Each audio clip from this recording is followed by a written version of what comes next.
What's going on, you guys? Bryce McKinley, Coach Sharpen, you know what time it is. Hey, in this video, I'm going to share with you how to identify an acquisition manager in the hiring process by using a DISC assessment. So, with that said, by the end of this video, you're going to understand how to read a DISC assessment, who you're looking for, what you're looking for, but most importantly, how to understand and identify the person that you want on your team.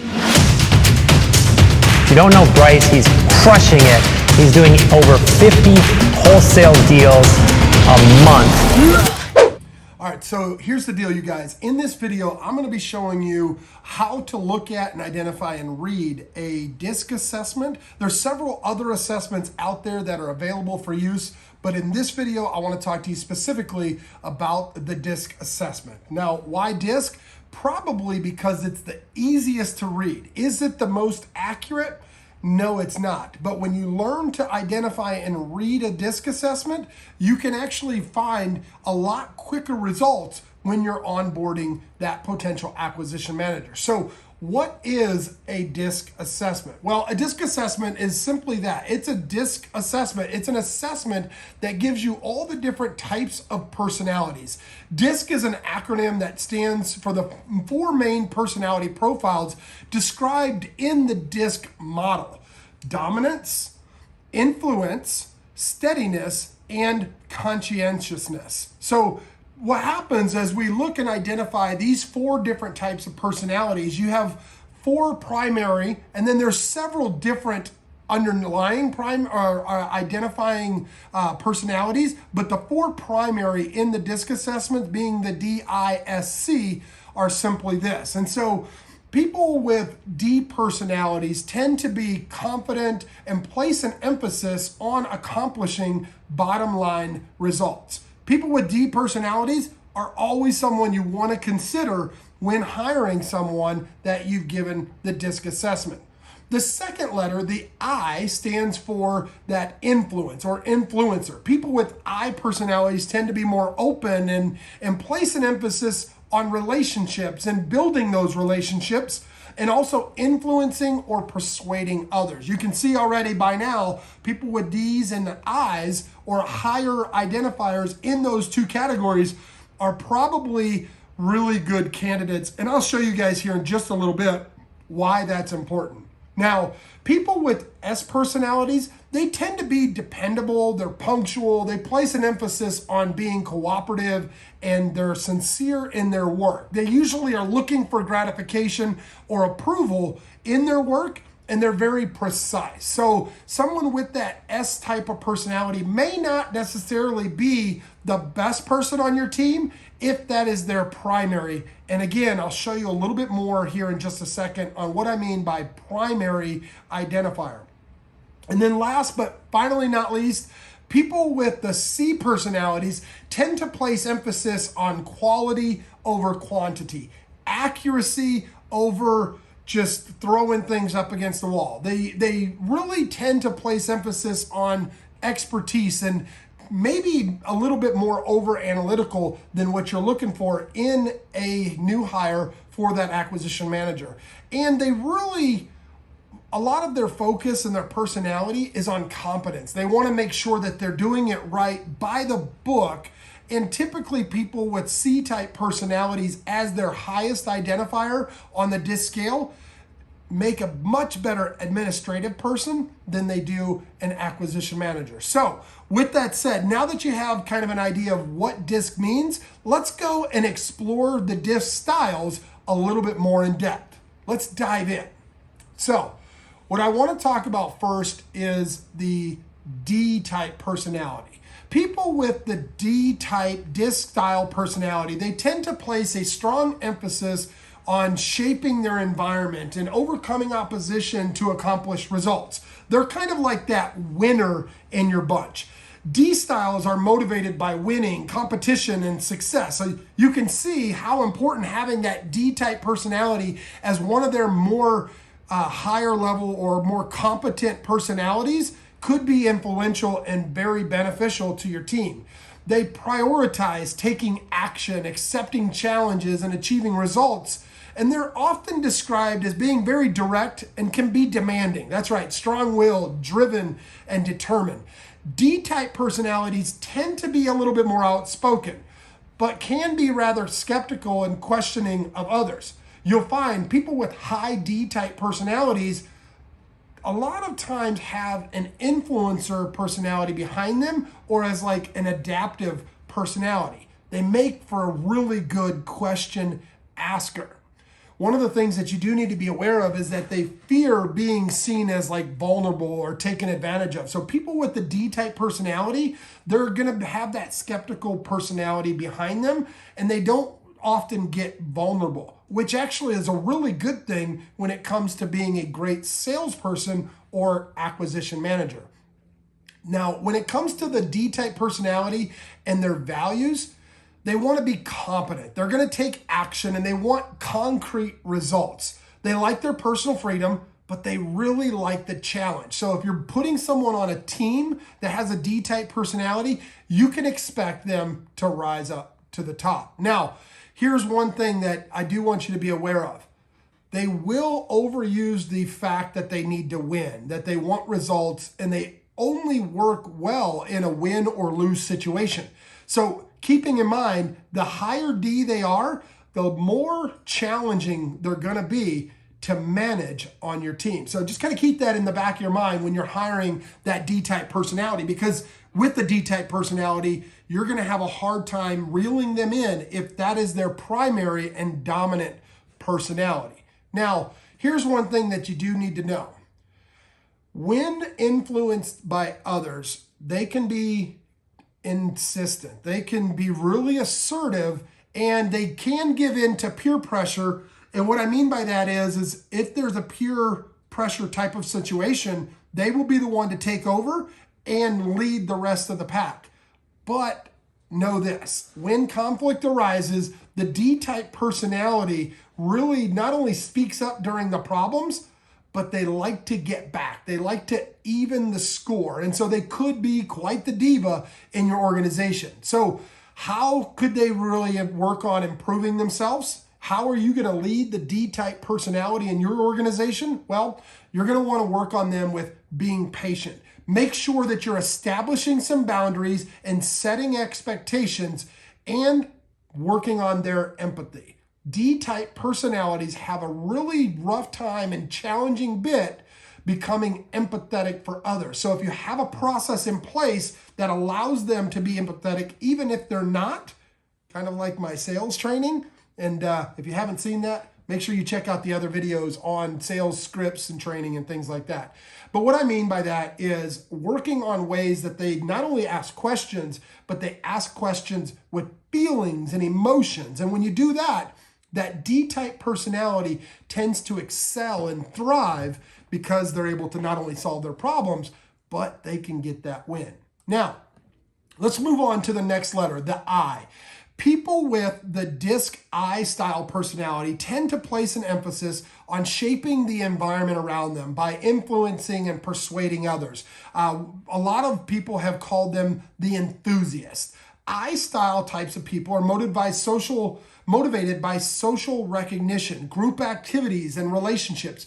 They prioritize taking action, collaboration, and expressing enthusiasm. And they're often described as warm, trusting, optimistic, magnetic, enthusiastic, and convincing. You want an I on your team, especially in that acquisition manager's position. Now, what do they fear? They fear losing that influence. They fear disapproval and being ignored and being rejected. Those types of personalities that identify as the I style in the DISC, they really fear not having that validation on your team. So they really love like the one-on-one coaching and counseling. They love like, hey, this is what you could do to be better, because they not only want to perform, but they want to take that performance, make it better so that it helps the people around them.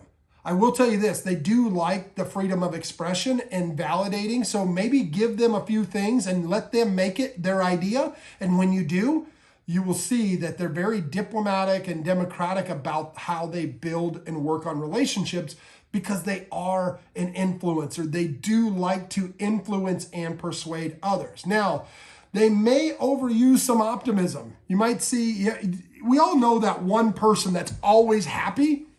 And when I say always happy, meaning like they're always optimistic, that's probably because they are that high I type of personality. They always find the other explanation, and they overuse that sometimes to a fault. They also might overuse getting and receiving praise. Like they really look back for that feedback and that validation. Now, how do they influence others? Well, they've got a natural charisma, not only just the optimism, but their energy, their charm, their swagger, as you might say.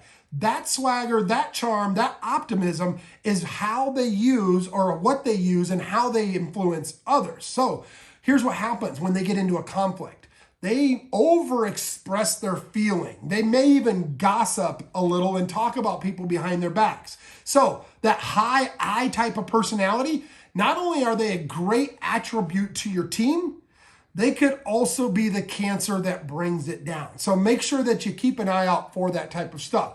And then last but surely not least, the enthusiast, the I type of personality. Like, what could they work on? Well, they could improve on being objective and following through on task. They could work on trusting the process, as I like to say in a lot of my coaching and mentoring opportunities. So I-type personalities, D-type personalities, they're great attributes to your team. And those are the types of personalities that you want to see excel. And by the end of this video, I'm going to also show you my personal disc, so that way you can see the perfect example of who you want on your team. Let's go to the next one. So people with the disc S style personality, they tend to place an emphasis on cooperating with others with existing circumstances to carry out a task. So you want to sell your house. I want to buy a house. Let's talk about it. And then they tend to give in to those persons that they're working with. They tend to side and resonate with the other. They're often called the peacekeeper. Why? Because S styles are motivated by cooperation, opportunities to help, sincere appreciation. They don't necessarily need the appreciation. They want others to feel that the other person is appreciated. They prioritize giving support and collaborating and maintaining stability, and are often described as calm, patient, predictable, deliberate, stable, and consistent. Not always the best characteristics when you're looking for a good salesperson, or in your case, an acquisition manager. So what do they fear? They fear change. And think about this. How many times have you had the same seller with the same problem? It doesn't happen very often. If that's the case, you probably don't want a high S as your acquisition person. They fear that change, loss of stability. They fear offending and hurting other people, but they really fear letting people down. Their values, they've got great values. They're loyal to a fault. They love helping other people. They really love security. Think about your position. The acquisition manager, sometimes it can be a little unstable. The S-type personality, probably not the best fit. They're going to overuse that modesty and passive resistance, like that passive-aggressive mentality, right? They're going to compromise the boundaries and expectations that they set forth because they want to keep the peace. They want to allow others to be happy. Now, how are they influenced by others? Well, they accommodate way too much. They're consistent in their performance, and they allow others a lot of times to walk all over them. In conflict, guess what's going to happen? They're going to listen to everybody's perspective, and they're going to keep their own ideas to themselves. They're going to have a lot of limiting beliefs a lot of times. Not all the time, but 9 times out of 10, they're going to allow their own thoughts to demean the value that they really have in the organization. And so you're going to need to work on them with some things. So what could you improve with that S-type personality in your organization? You can help them display ways of self-confidence. Maybe give them some affirmations and reveal their true feelings and beliefs that they have in themselves. That's not somebody you're going to want as a high-performing acquisition manager as that dominant trait. That S-type personality is not your dominant trait in your acquisition manager. So last but surely not least, let's look at the S-type or the C-type personality in your DISC assessment. So people with the DISC C style personality place an emphasis on working conscientiously within existing circumstances to ensure quality and accuracy. They tend to be the analyst, right? C styles are motivated by opportunities to gain knowledge, show their expertise, and produce quality work. They prioritize ensuring accuracy and maintaining stability in challenging assumptions. They ask very good questions. They ask a lot of questions, sometimes to a fault, to where it can be overwhelming, right? They're often described as being careful and analytical, systematic, diplomatic, accurate, and tactful. Are they a bad person to have on your team? Absolutely not, as long as that C-type personality is not their primary. It's not their very first go-to when it comes to identifying the person that you want on your team.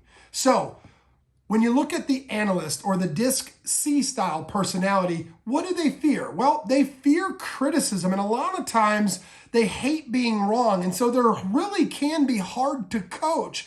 And if that's the case, you're not going to have somebody that's very adaptable once they learn a process. So think about that. If you do challenge them, if you do critique them, they're also going to display a lot of emotion. Sometimes they might whine and cry and have a lot of excuses. What do they value? They value quality and accuracy. So when you give them constructive feedback, it can really hurt their feelings, believe it or not. And they overuse analytics and analysis and restraint. And what I mean by that is they're very confident when they're confident, but when they're not sure, they're going to be over analytical and ask a ton of questions. Not a bad person, because we need everyone to make the world go round. However, in the acquisition manager spot, you don't want that person as the dominant characteristic trait. So how are they able to influence others? They tend to use a lot of facts and exacting standards, statistics and logic when they're displaying, their influence and trying to persuade someone. Think of, an accountant or a lawyer. A lot of times, most lawyers are perceived as very methodical, and CPAs and accountants can be very analytical, right? Those types of personalities being a dominant trait is not necessarily the best when it comes to persuading others and convincing them to sell their largest asset.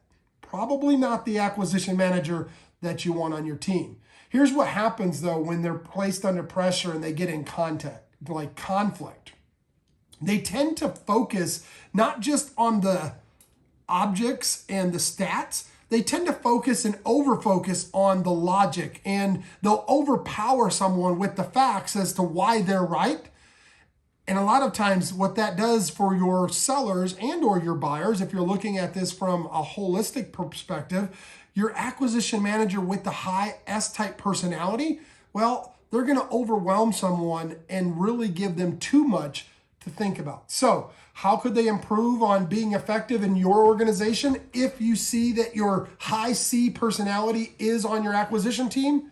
Help them identify and acknowledge other people's feelings. Help them look past the data as if there's always another explanation. And if you do that, you can actually have a better C-style personality. So with that said, who is the best, absolute best person you want on your team when you're considering hiring an acquisition manager and you're using the DISC type personality? Well, you want someone, and I'm not just saying this to toot my own horn, I've taken millions, well, not millions, I've taken a lot of different types of graphs and things like that. And I want to share with you my graph when you look at a personality assessment. So, full disclosure, I can be a little bit of a bear when it comes to managing and leading. Why? Because I'm an entrepreneur. But here's the deal. When looking to hire an entrepreneur, well, you want to make sure that you not just hire someone like me, but you hire someone that's coachable like me, because these types of personalities really can become overwhelming. So let's dive in and let's take a look. So here is my assessment. I could go all up and down and all over the place, but I really want to dive in and look at the graph here at the top. So let's take a look at this. If I'm being completely vulnerable with you, we could read the whole thing, but that's just going to take too long. So when you're looking at the different types of personalities, in my opinion, the best acquisition manager is going to have a graph that looks like this one here on the left. Why?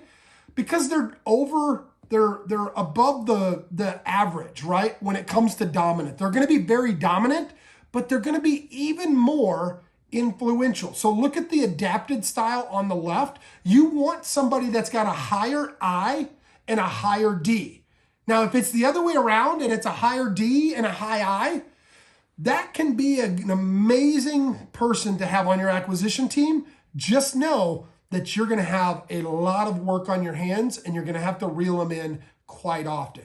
Now, if you notice my graph, my natural ability not only mirrors that I and D personalities on the right there, but I've also worked on becoming more, conscientious and steadiness and predictable naturally. Why? I believe that I'm calm, cool, and collective. And when I'm calm, cool, and collective, I can get better results. I no longer look for the affection of others. I no longer look for that validation that most salespeople look for. And so if you're looking for a good acquisition person, you're going to want to look for somebody with a higher I, a high D, and then the one on the left here, this adaptive style, a low S and a higher C. Literally, it doesn't matter where these numbers fall, but if you go high I, or high D, high D, higher I, low S, higher D, that is the perfect example of an acquisition manager. Now, you want to know outside of that role how you lead them? You want to look at their natural ability and see, okay, are there some room for improvement? Do they allow the other side, their natural ability, to grow compared to their adaptive style? Well, as you can see, my worst one in my adaptive style is my S. I don't really get attached emotionally to my clients.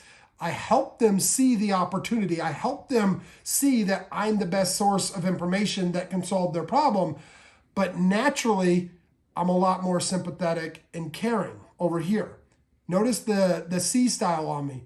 Doesn't really change a lot because I'm consistent and I'm persistent. But my two most prominent and dominant traits are my I and then my D. So these two right here, if you're looking at this, this is going to be the example that you want. Screenshot this. Make sure that when you're disc assessing people, you look for some sort of pattern that looks like these. Now, we could go on, but this is how the legend works, right? Like the D is how you deal with problems and challenges. The I is how you deal with people and contexts and steadiness. The S is how you deal with pace and consistency.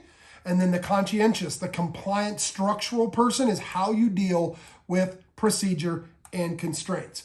These typically are, as you can see at the top here, 50, 60 page reports. However, you can get one today if you just go and Google free disc assessments. There's a ton of them out there. Familiarize yourself. Take one today, learn and grow, and then take one again in 3, 6, 9, and 12 months and watch how your styles can fluctuate and change when you know what you need to work on.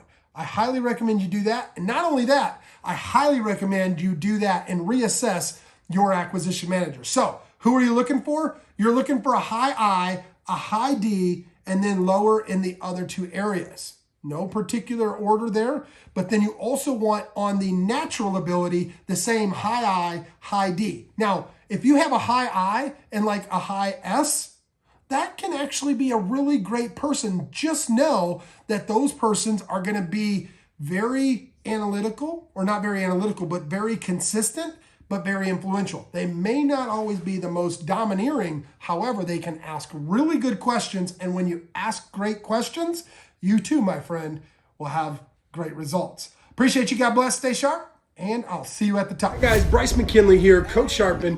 You know what time it is. I want to personally thank you for watching these videos. You see, you might want to subscribe to this channel, and I'm not just saying that to get more followers, but the knowledge that I drop, I guarantee you won't get anywhere else. You see, the information that I give is not just the fluff that every other poo-roo, screw-roo, and guru talks about. You might want to stay alert for what's happening next. So subscribe, hit the notification bell to keep you posted. You're not going to want to miss what I drop on this channel. Every single